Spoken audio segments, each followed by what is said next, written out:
যদি আমি বাংলাদেশে আইনু সালিশ কেন্দ্র যে একটা প্রতিষ্ঠান আছে, আমি যদি সে প্রতিষ্ঠানের যে তথ্য আছে আমি যদি সেখান থেকে বলি, দেখতে পাবেন যে আপনি বিগত 4-5 বছরের মধ্যে শতকরা 3 থেকে আপনার 5% বিচার হয়েছে, আর 95% বিচার হয় নাই। যেখানে 95% বিচার হয় না সেখানে দর্শনার্থীতে পার পাবেই। প্লাস হচ্ছে আমাদের এখানে যদি আমি আর কিছু বিষয় বলি, সেটা হচ্ছে আমাদের এখানে নৈতিক মূল্যবোধ চরম আপনার অবক্ষয় করতেছে।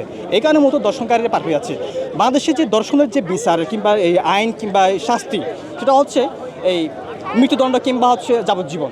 এই আইন শুধুমাত্র আমরা দেখবেন নথিপত্রের মধ্যে আবদ্ধ, বাস্তবায়ন নেই। তাই ক্ষেত্রে আমি মনে করি যদি বাংলাদেশ সরকার যারা এখন বর্তমান আছে তারা যদি এই আইনের বাস্তবায়ন করে, এক্ষেত্রে হয়তো দর্শনকারীরা মোটামুটি এই হচ্ছে আপনার ডিক্রিজ হবে, আদারওয়াইজ হবে না।